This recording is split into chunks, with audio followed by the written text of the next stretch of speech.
Visa was an extraordinarily successful company. Visa was absolutely an integral part of the payment system and had been for several decades. There was an incredible amount of pressure putting together the company and then executing on the plan. If you think about it, it's trying to fly a 747 and change the engines while you keep it in flight. We were working on the 20th floor in San Francisco, and he was walking by my office one night, and he stuck his head in the office, and he said, "What do you think?" And I said, "What do you think?" And Joe got this smile on his face, and he said, "I really think I could do this job." And of course, others already had recognized that.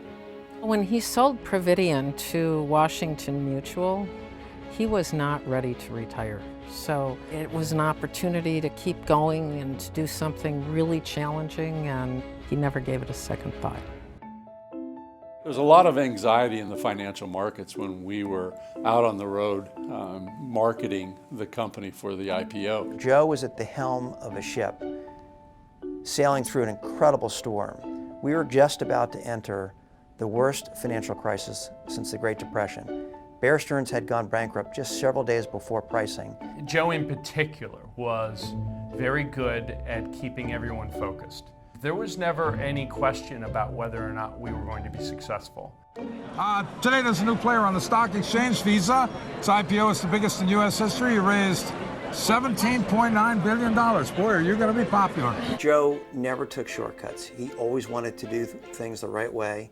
He had very high integrity and ethical standards, and the document and the roadshow would represent that. He's the kind of guy that takes all the information very carefully, analyzes it, but he doesn't go without the decision being made, which is always the sign of a great leader.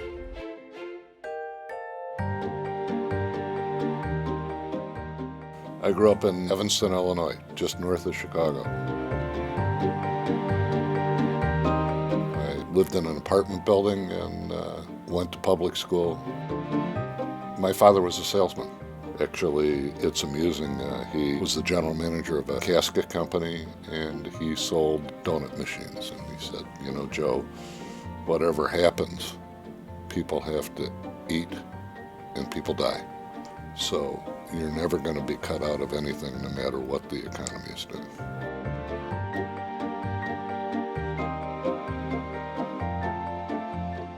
You know, he can be a hothead, but he is the kindest man I've ever known. And he does things from the bottom of his heart. He believes that the only thing to do is the right thing.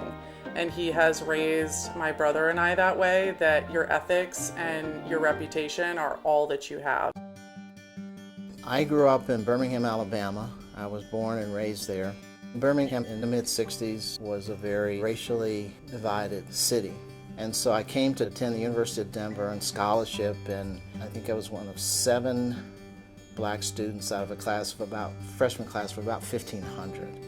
I met Joe probably within the first week of coming to Denver. The bigger fraternities on the campus were all segregated, but Joe's fraternity just said, "We like you, you like us, we want you to join." But then the national fraternity said, "We'll jerk your charter if you initiate NAEPS." Joe and the fraternity stood by me, stood up to the national fraternity, and they made the choice that I was going to go through the ritual and be a full member. I know my opinion of Joe was formed during this period. I knew Joe as a person of character, that he had principles. He wouldn't be pushed around. He could do the right thing, and the national fraternity backed down. I think that probably the most powerful moment I ever had with Joe was one long evening over this IPO. We were talking about our kids, and he talked about how proud he was of how his daughter had joined Teach for America, how he joined that cause.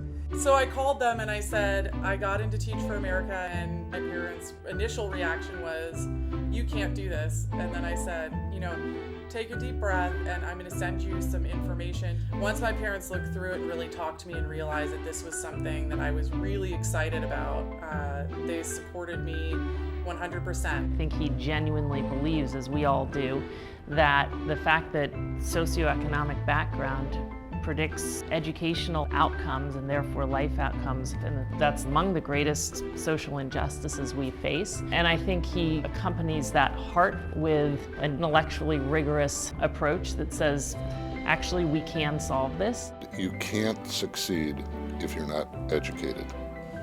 And to give some people an advantage in that regard and to disadvantage other people is simply the wrong thing to do.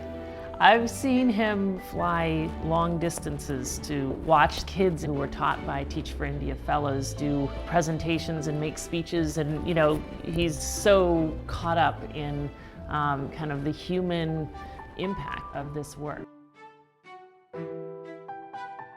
A commitment from Joe Saunders and Visa made it possible for Meridian in 2010 to launch Global Service Leaders.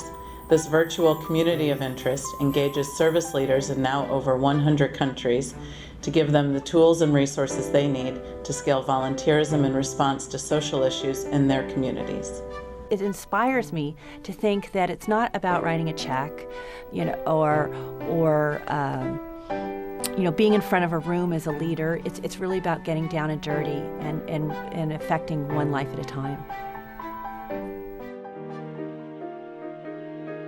I think the foundations that have been built in the last 5 years well position this company for the coming decades to be able to continue to compete in the payments arena. The most important data point to demonstrate that a company is going to have enduring value and that an IPO is successful is where that stock price is, not just 1 week or 1 month after a transaction, but several years. From a business perspective, Joe has never taken credit for his successes. He's always said, without a good team around you, you're not successful. So you surround yourself with the brightest and the best. I am extraordinarily proud of every one of the Visa employees for making Visa as successful as they've made it over the last 5 years. And I'm happy that the faith that the board of Visa at the time showed in my ability, and I feel I've always felt extraordinarily responsible for justifying that faith. I definitely think he sees a lot of change coming in the future and would love to be a part of that. But all good things come to an end. We are so blessed, we both know that, and it's really been a great adventure.